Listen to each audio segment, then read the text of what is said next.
Welcome to CBR. Did you know Sam Wilson was once a street-level hero in New York City, just like Spider-Man, Daredevil, or Luke Cage? Today, let's get into this and 9 other facts about the new Captain America you probably didn't know from his past in both comics and the Marvel Cinematic Universe. Long before Sam Wilson took on the Captain America mantle in the comics, he was a street-level superhero in New York City. As the Falcon, he worked specifically in Harlem, the upper Manhattan neighborhood he comes from. There, he used to fight local gangs and help the underprivileged families. He was seen as a defender of his community, much like what Luke Cage, for example, represents in the MCU, with Spider-Man maybe returning to street-level threats now that his identity has been forgotten. And the existence of a few Disney Plus series featuring Daredevil, Jessica Jones, Luke Cage, The Punisher, and Iron Fist, Marvel Studios doesn't need to further overcrowd the vigilante scene in New York City within the franchise. Another factor that contributed to the erasure of his vigilante era is that Sam was introduced into the MCU already helping Steve fight threats like Hydra, Ultron, and Thanos. If the MCU wanted to be comic book accurate, they could have made Sam quit the Avengers and go be a vigilante after the Infinity War ended. But they jumped ahead to Steve asking Sam to become Captain America. Fans did expect the Falcon and the Winter Soldier to have similar themes to series like The Defenders, showing Sam and Bucky teaming up to deal with a local threat. With Sam being unsure he really wanted to be the next Captain America, the series could have explored how the Falcon begins to focus on local crime to avoid the responsibility Steve gave him. However, the series actually kept Sam Wilson's focus on problems of international level, introducing the terrorist organization, the Flag Smashers. With Sam officially becoming Captain America by the end of the show, and with him now getting his first solo Cap movie, we will probably never see the vigilante side of the hero. In the MCU, Sam Wilson's version of Falcon is a crossover between technology-based heroes like Iron Man and his original animal-based superpowers from the comics. As Captain America, technology beyond the suit and shield will continue to partially replace what the super soldier serum would do for him. It's not only what allows him to fly, but it makes him able to fight others who are superpowered. Steve Rogers and Natasha Romanoff gave Sam Wilson his first set of wings in Captain America: The Winter Soldier, a moment which turned him into the Falcon.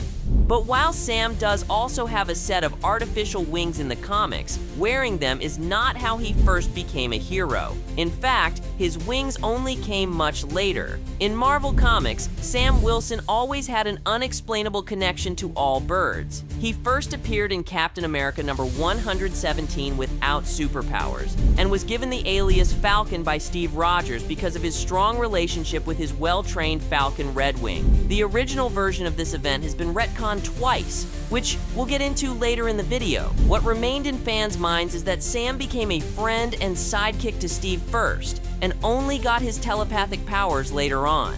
Interestingly, the supervillain Red Skull is the one responsible for Sam having superpowers. When Sam first fought the Red Skull alongside Steve, everything changed for him. The villain possessed the reality-warping cosmic cube, and coming into contact with the powerful object made Sam's mind bond with Red Wings. Since then, Sam has had the power to communicate telepathically with birds, being able to use the animals for battle and espionage. His beloved pet falcon, Redwing, became his main companion, as their minds were connected in an unbreakable bond.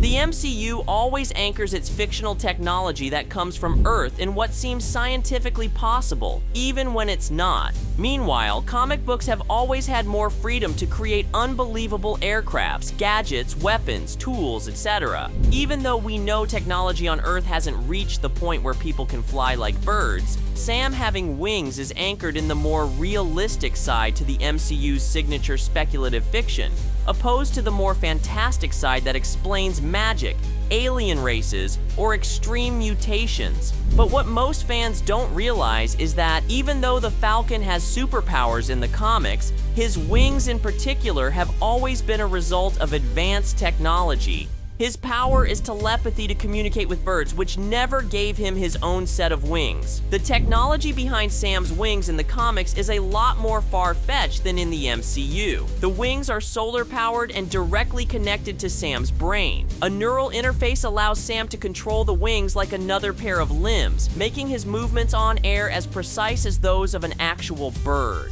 Since we've seen Sam's suits become better with each new version, there is a possibility that technology will become advanced enough in the movies for Sam to get a similar set of wings in the future. In fact, considering the discovery of adamantium in the MCU, a fact confirmed by Julius Ona, the director of Captain America: Brave New World, Sam's vibranium wings may soon become outdated and need a replacement. If Sam fights antagonists using weapons made out of adamantium in the upcoming film, his wings may even be destroyed. Well, if his wings are indeed destroyed, that probably won't be a problem for too long. Most fans don't realize, but Sam has had 4 different wingsuits so far in the MCU. The official name of the suit is X-07 Falcon, and its first version in the franchise was the one stolen by Steve and Natasha in Captain America: The Winter Soldier. That first suit was destroyed by Bucky in battle when Sam tried to infiltrate Hydra's helicarrier. The second Falcon suit was created by Tony Stark, and it first appeared in Avengers: Age of Ultron when Sam joined the Avengers. While the first suit was made by the Army only for flying, Stark's version of the wings also had built-in weapons and a communication system. The third version appeared in the Falcon and the Winter Soldier, which was a very similar but slightly upgraded model from Stark's design. That one was destroyed by John Walker, who acted as Captain America at the time. Sam gave those broken wings to Joaquin Torres, which hinted at him becoming the new Falcon soon.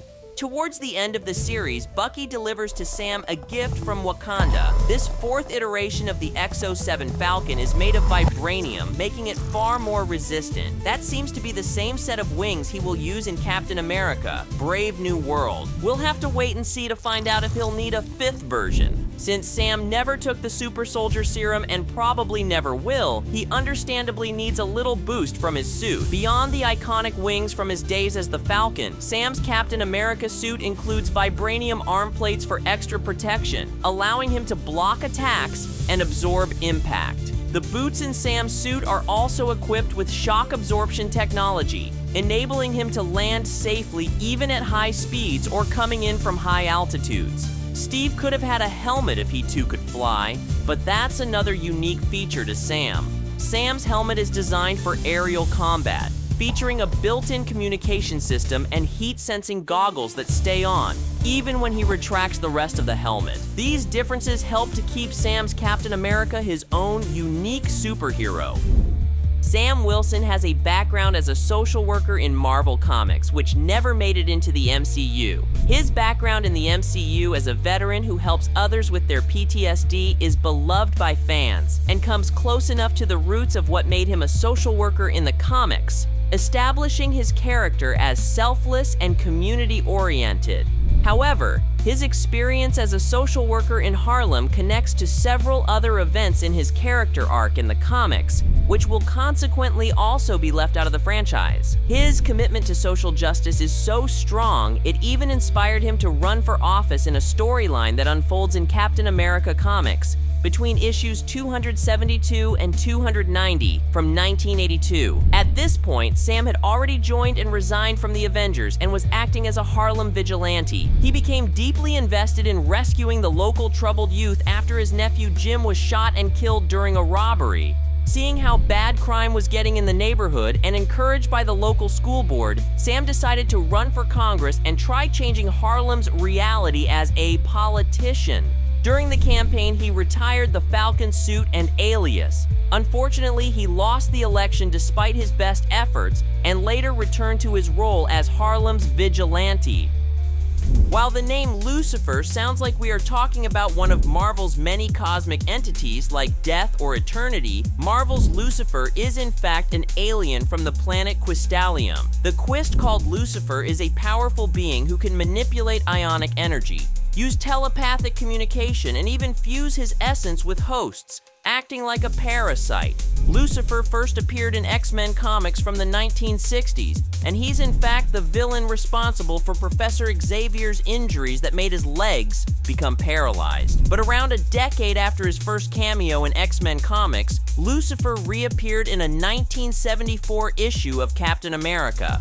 This time, the Falcon had to fight this incredibly powerful villain by himself when the biggest crime boss in Harlem, Boss Morgan, made a deal with Lucifer. Morgan needed the Falcon gone so he could continue to expand his crime network in New York. Sam and Lucifer have a thrilling fight in issue 177, but Sam only gets to defeat the alien once Steve joins in the fight in the following issue. Thankfully, the duo defeats the Quist. So far in the MCU, we've only seen Sam fighting aliens briefly during the Infinity War event. The villains in the Falcon and the Winter Soldier, and apparently in his first solo film, are all human beings, superpowered or not. This continues a trend that exists since Captain America: The First Avenger, as Steve also only fought other humans in his solo films. But who knows? We may one day still see an evil alien like Lucifer as an antagonist to Sam. The Snap Wilson double retcon is one of the most controversial aspects of Sam Wilson's trajectory in comic books. When Sam ran for Congress in 1980s comics, his past criminal charges were discovered by his campaign manager and the opposition, which influenced his defeat in the election. That specific storyline changed the Falcon's origin story by revealing that Sam Wilson was once a criminal in Harlem, known in the streets as Snap Wilson.